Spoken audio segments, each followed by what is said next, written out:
देखिएगा जो कि सेल में, ठीक है, जो हमारी बॉडी के अंदर सेल है ना, तो वो सेल किस तरीके से क्या करते हैं, माइक्रोब्स को किल करते हैं। तो उनमें कौन कौन से सेल होते हैं, डब्ल्यूबीसी में स्पेशली प्रेजेंट होता है न्यूट्रोफिल्स, ठीक है। न्यूट्रोफिल्स को स्पेशली हम PMNL कहते हैं, इसका फुल फॉर्म है पॉलीमॉर्फो न्यूक्लियर ल्यूकोसाइट, ठीक है। तो कभी कभी पूछ लिया जाता है कि डब्ल्यूबीसी में प्रेजेंट PMNL वाला सेल कौन सा है, तो वो कौन सा है, न्यूट्रोफिल्स है। इसके अलावा मोनोसाइट है और इसके अलावा मैक्रोफेजेस है। ये तीनों क्या है, सेलुलर कंटेंट है जो कि हमारी बॉडी में जब माइक्रोब्स एंटर करता है तो उसे किल कर देते हैं। इनका फंक्शन क्या है, फैगोसाइटोसिस मींस जो माइक्रोब्स है उन्हें एंगल्फ करके खत्म कर देना, माइक्रोब्स को किल कर देना। नेक्स्ट है आपके कौन से, साइटोकाइन बैरियर, ये काफी इंपॉर्टेंट पार्ट है। साइटोकाइन बैरियर में क्या करते हैं, ये स्पेसिफिक एक केमिकल कंपाउंड सीक्रेट करते हैं। ये केमिकल कंपाउंड कौन सा होता है, इंटरफेरॉन होता है, ठीक है। कौन सा होता है, इंटरफेरॉन, याद रखिएगा।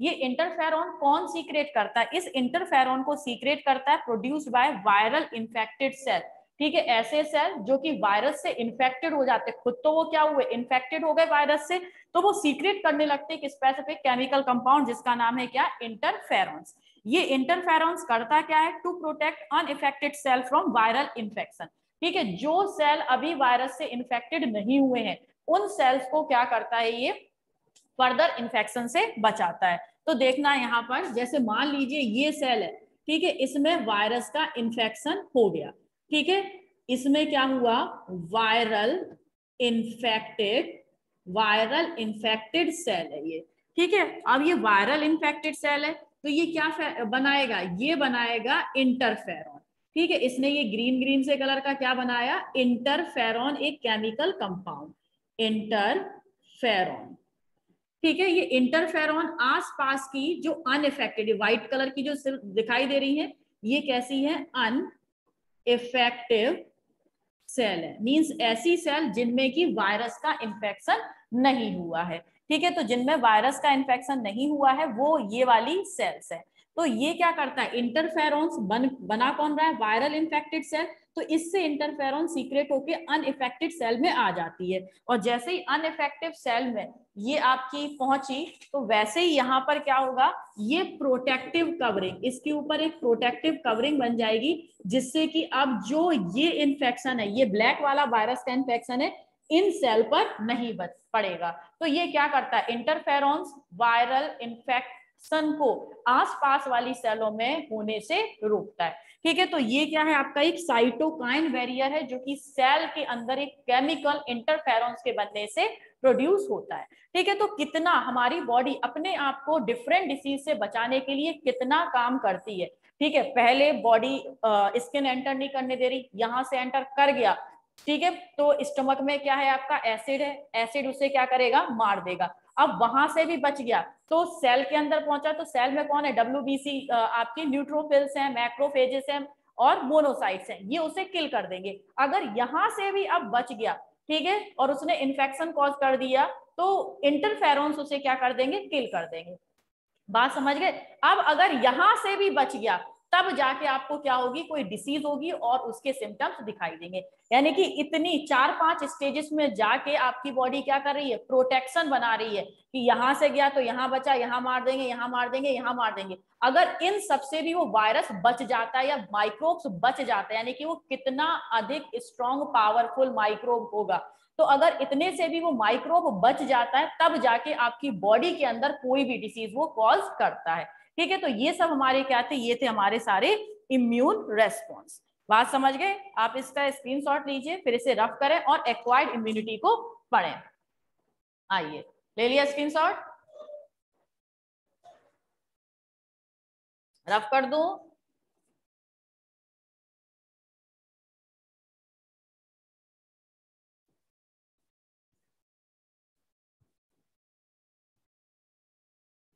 अब बात करते हैं एक्वायर्ड इम्यूनिटी।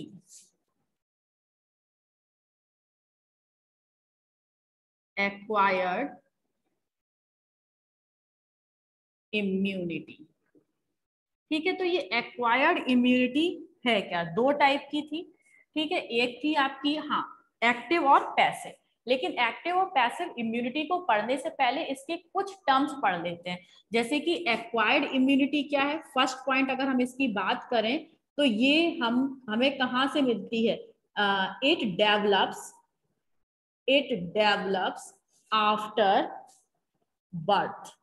ठीक है, पहली बात यही है कि जो एक्वायर्ड इम्यूनिटी है, जिसे हम अडप्टिव इम्यूनिटी भी कहते हैं, ये कब डेवलप होती है, ये डेवलप होती है आफ्टर बर्थ। ठीक है, बर्थ के बाद, जन्म के बाद ये आपकी बॉडी में डेवलप होती है।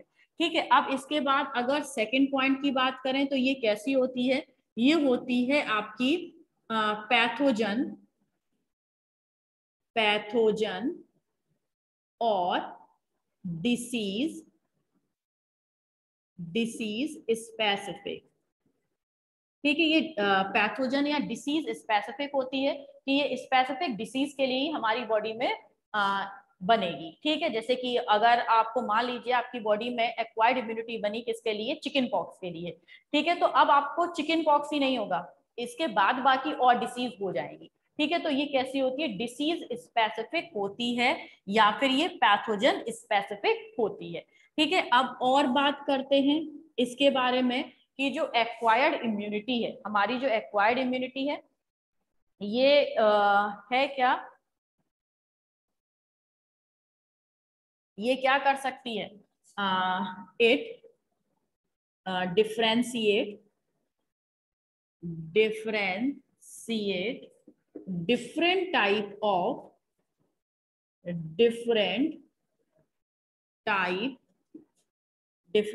Of antigens.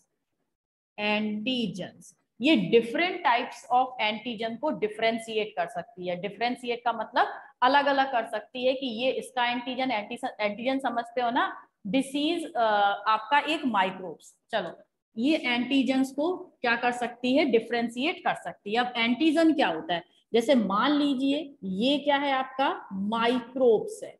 ठीक है, ये आपका कोई माइक्रोब है और ये माइक्रोब हमारी बॉडी के अंदर, ये हमारी क्या है, बॉडी है। ठीक है, एंटीजन एंटीबॉडी में बच्चे बड़े कंफ्यूज रहते हैं, जरा ऐसे समझिएगा। ये माइक्रोब है और ये हमारी बॉडी के अंदर क्या कर चुका है, एंटर कर चुका है। ठीक है, माइक्रोब है, हमारी बॉडी के अंदर एंटर कर चुका है। अब ये हमारी बॉडी को हार्म पहुंचाने के लिए, ठीक है, हमारी बॉडी को हार्म पहुंचाने के लिए एक स्पेसिफिक प्रोटीन बनाएगा। क्या बनाएगा, एक स्पेसिफिक प्रोटीन बनाएगा। ठीक, एक स्पेसिफिक प्रोटीन कौन बनाएगा, माइक्रोब्स बनाएगा। किस लिए बनाएगा, टू हार्म बॉडी। ठीक है, बॉडी को कोई स्पेसिफिक हार्म पहुंचाने के लिए ये क्या बनाएगा, ये माइक्रोब हमारी बॉडी के अंदर ही एक प्रोटीन बनाएगा। और ये जो प्रोटीन है, इसी प्रोटीन को हम क्या बोलते हैं, एंटीजन। बात समझ में आया। तो एंटीजन क्या है, माइक्रोब के द्वारा हमारी बॉडी को हार्म पहुंचाने के लिए बनाई गई प्रोटीन एंटीजन है।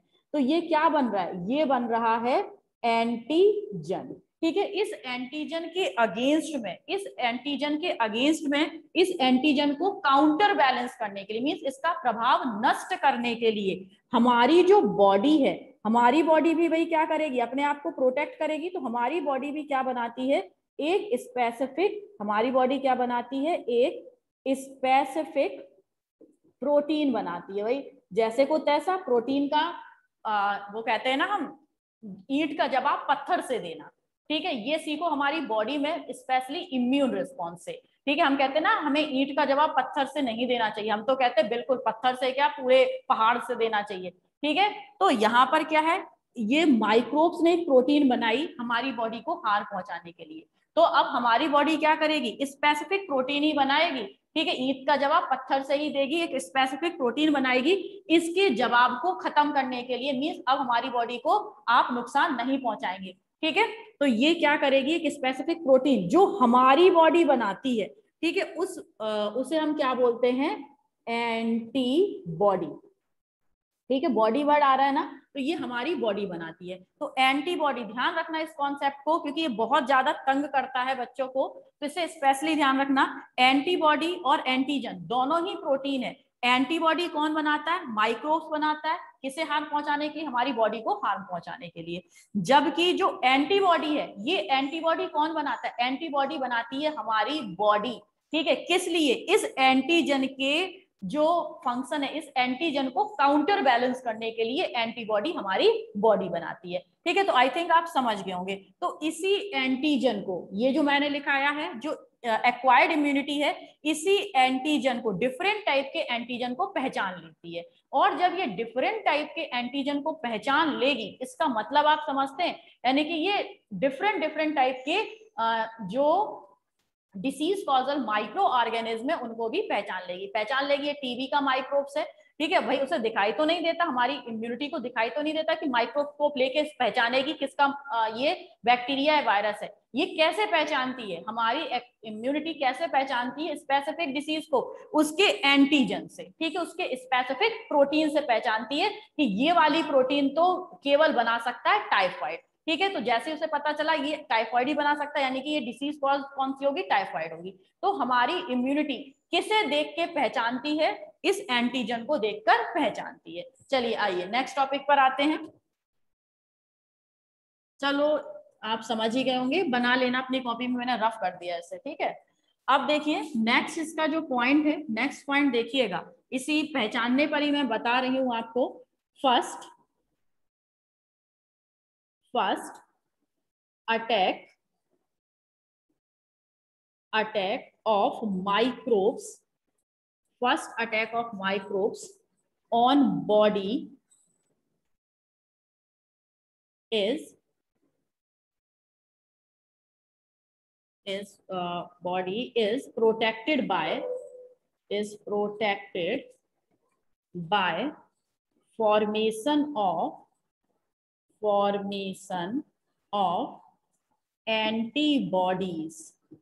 antibodies which is less intensive, called primary,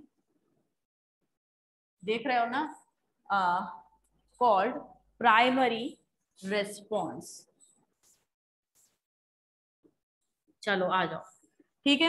first attack of microbes on body is protected by formation of antibodies which is less intensive, called primary response. अगर कोई भी माइक्रो ऑर्गेनिज्म हमारी बॉडी पर first time attack करता है, ठीक है, कोई नया सा माइक्रोब्स आया और हमारी बॉडी के ऊपर उसने अटैक कर दिया, तो हमारी बॉडी ने ऐसे माइक्रोब्स को तो देखा नहीं था, ठीक है, देखा होता तो वो पहचान लेती। उसने ऐसे एंटीजन पहले देखे ही नहीं थे, अगर देखे होते तो वो क्या होता? पहचान लेती।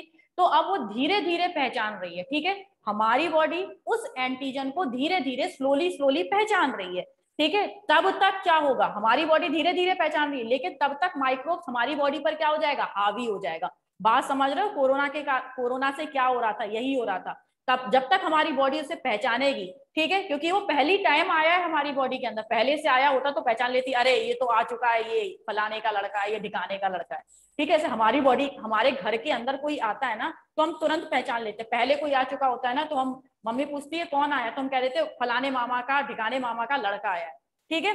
अब कोई बंदा पहली टाइम आया है तो पहले तो मुझसे जाके घूर के देखेंगे कौन है वे, ठीक है। तो इतने में क्या हो सकता है, जब तक हम उसे घूर के देख रहे हैं ना, तब तक हो सकता है हम पास में जाएंगे उसे देखने के लिए, तब तक वो हमारे ऊपर हावी हो जाए, ठीक है। मम्मी चिल्लाती रहे नीतिका कौन आया, नीतिका कौन आया, पता चला नीतिका को उसने दबा दिया, ठीक है। तो बिल्कुल ऐसा ही हमारी बॉडी के साथ होता है कि यहाँ पर क्या हुआ कि एंटीबॉडीज बन रही हैं, लेकिन एंटीबॉडीज कैसी हैं? पहली बार अटैक हुआ है, इसलिए इस पर जो एंटीबॉडीज का, माइक्रोब्स पर जो एंटीबॉडीज का असर होगा वो कैसा होगा? लेस होगा, बहुत कम असर करेगा, ठीक है। और इस रेस्पॉन्स को हम क्या बोलते हैं? प्राइमरी रेस्पॉन्स बोलते हैं, ठीक है। पहले टाइम में हमारी बॉडी स्पेसिफिक एंटीबॉडी को नहीं पहचान पाती, जिसके कारण जो रेस्पॉन्स होता है वो बहुत लेस होता है, बहुत कम रेस्पॉन्स होता है, और इसे बोलते हैं प्राइमरी रेस्पॉन्स, ठीक है। लेकिन इसके बाद क्या है? Subsequent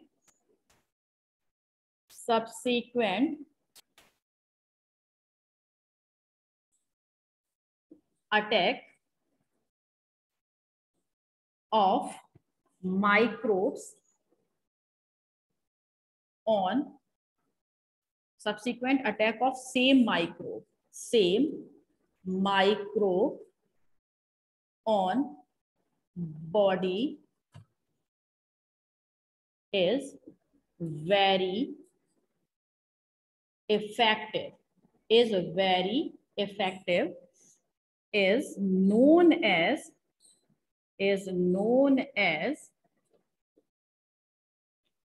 secondary response. Secondary response formed by memory response और memory cell. सुनो, अब दूसरी कहानी है सब्सिक्वेंट अटैक ऑफ माइक्रोब्स. ठीक है, स्पेशली कैसा माइक्रोब है आपका? Same microbe.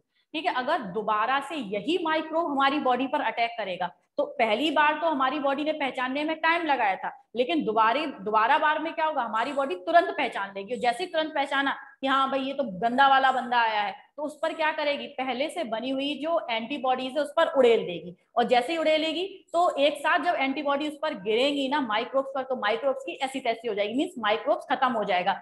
यानी कि क्या हुआ, ये सेकेंडरी रेस्पॉन्स है. ये सेकेंडरी रेस्पॉन्स कैसा है? बहुत बहुत इफेक्टिव है. ठीक है, तो सेकेंडरी रेस्पॉन्स कैसा होता है? बहुत ही ज्यादा इफेक्टिव होता है. और ये कैसे होता है? हमारी बॉडी में मेमोरी बन जाती है किसकी? पहले से हुए अटैक की. ठीक है, जैसे कि मैं फिर से आपको बता दूं, हमारे घर में वो मामा जी का बच्चा या गंदा वाला बच्चा आया था. पहली बार तो हम उसे पहचान नहीं पाए, तो उसने हमें क्या कर लिया, पकड़ लिया. ठीक है, अब दोबारा से वो फिर आया तो हमने देखते ही पहचान लिया, बकवास गंदा बच्चा आ गया ये. ठीक है, तो हम क्या लाएंगे, हमने पहले से ही ईंट पत्थर, ठीक है, ये सारे हमने इकट्ठे करके रखे थे कि जैसे ही आएगा सिर खोपड़ी फोड़ेंगे पूरी. ठीक है, जैसे ही वो एंटर किया, हमें पहले से पता था ये अपनी आदतें तो सुधारेगा नहीं. ठीक है, हमने पत्थर लिए और उस पर अटैक कर दिया, और अटैक करते ही वो क्या हो गया, धराशायी हो गया. तो बिल्कुल वही हुआ, हमारी बॉडी को मेमोरी हो जाती है, बंदा पहले आ चुका और बेकार बंदा है, तो पहले से उसने जो तैयारी कर रखी है वो एंटीबॉडीज उसके ऊपर पूरा का पूरा उड़ेल देता है, जिसके कारण जो माइक्रोब्स है वो बिल्कुल खत्म हो जाता है. और ये सेकेंडरी रेस्पॉन्स कैसा होता है? बहुत ही ज्यादा इफेक्टिव होता है. ठीक है, और ये कब होता है? हमारी बॉडी में मेमोरी बन जाने के कारण. ठीक है, बात समझ गए? और ये इसका काफी इंपॉर्टेंट पॉइंट है, ये मोस्ट इंपॉर्टेंट पॉइंट है, इसे समझिएगा. स्क्रीनशॉट लीजिए, आगे बढ़े आगे.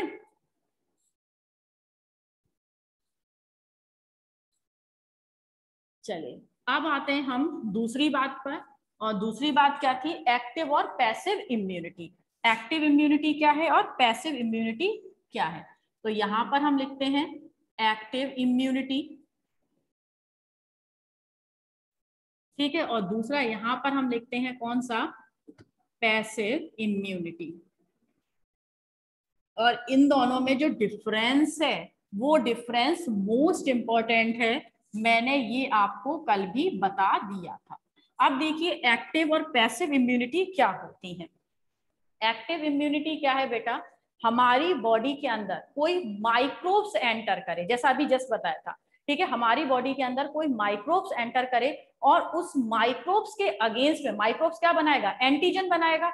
तो उस माइक्रोब्स के द्वारा बनाए गए एंटीजन के अगेंस्ट में जब हमारी बॉडी एंटीबॉडी बनाती है तो उसे रेस्पॉन्स को हम क्या बोलते हैं? उस इम्यूनिटी को हम क्या बोलते हैं?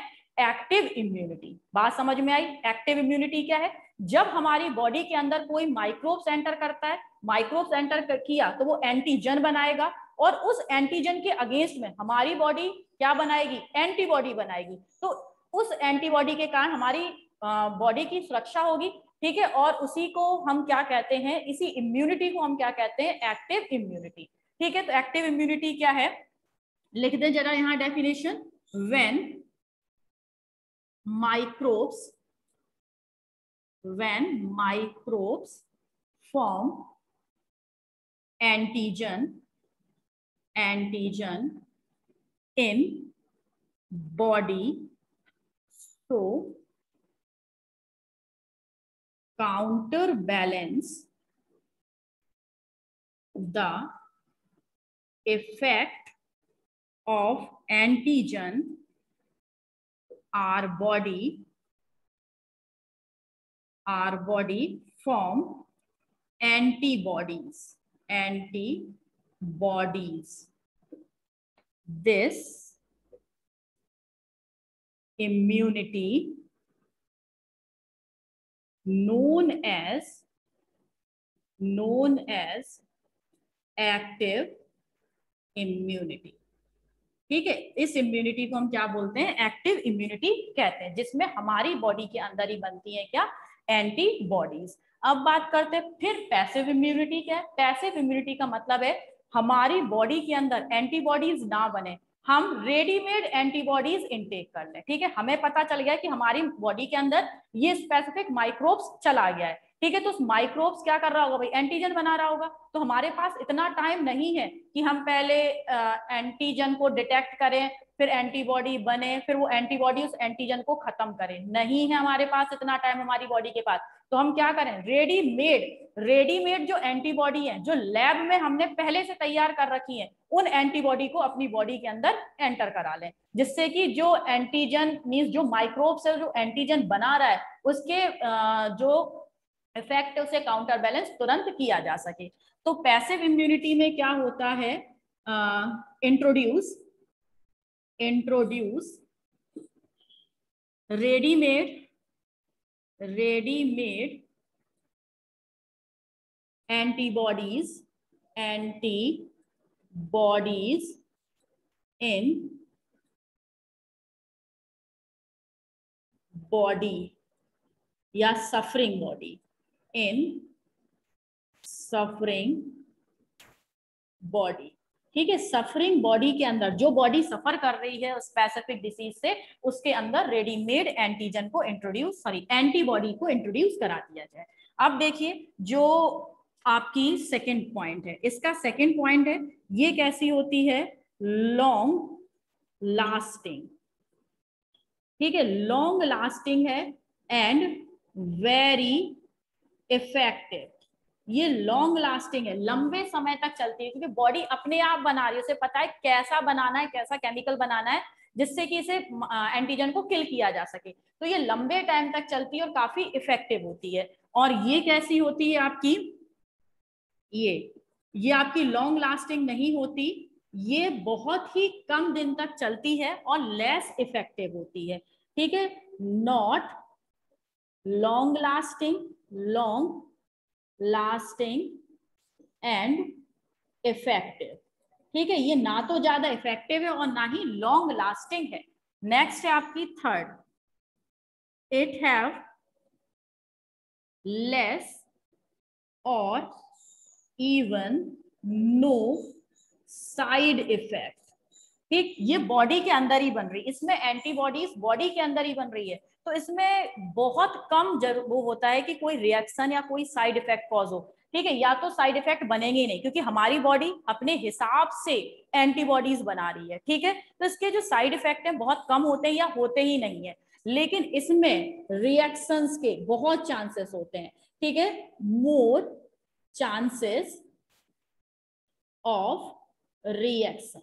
ठीक है, रिएक्शन के बहुत ज्यादा चांसेस होते हैं, हमारी बॉडी पर बहुत ज्यादा एडवर्स इफेक्ट डाल सकती है। बात समझ रहे हो ना, क्योंकि रेडीमेड लिया है, अलग सबकी बॉडी अलग अलग तरीके के केमिकल्स पर अलग अलग टाइप का रिएक्शन देती है। हो सकता है मेरे पर वो रिएक्शन नहीं दे रहा है एंटीबॉडी, आपके अंदर इंट्रोड्यूस करा दिया गया तो वो आपके अंदर कोई रिएक्शन दे जाए, हार्मफुल रिएक्शन दे जाए। ठीक है, तो एंटीबॉडी स्पेसिफिक पर्सन के हिसाब से तो नहीं बनाई जाती ना, तो ये आपकी क्या होती है, बहुत सारी रिएक्शन दे सकती है, मोर चांसेस ऑफ रिएक्शन। और रिएक्शन का मतलब क्या है आपका, साइड इफेक्ट। लिख दूं यहां पर, क्या है इसका मतलब, साइड इफेक्ट।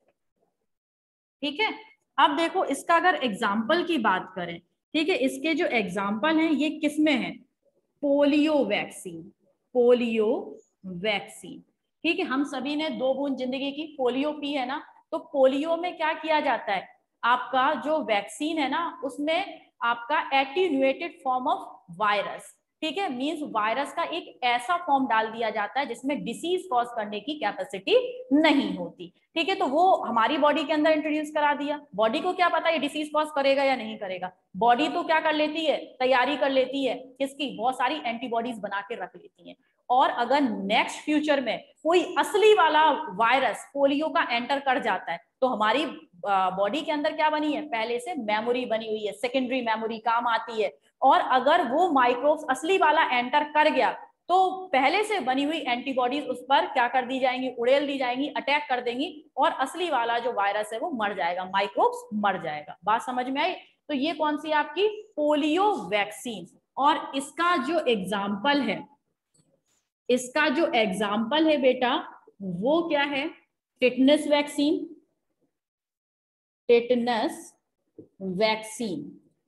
ठीक है, टिटनस वैक्सीन और स्नेक एंटी टॉक्सिन या एंटी वेनम, ये आपके एग्जाम्पल है किसके, पैसिव इम्यूनिटी के।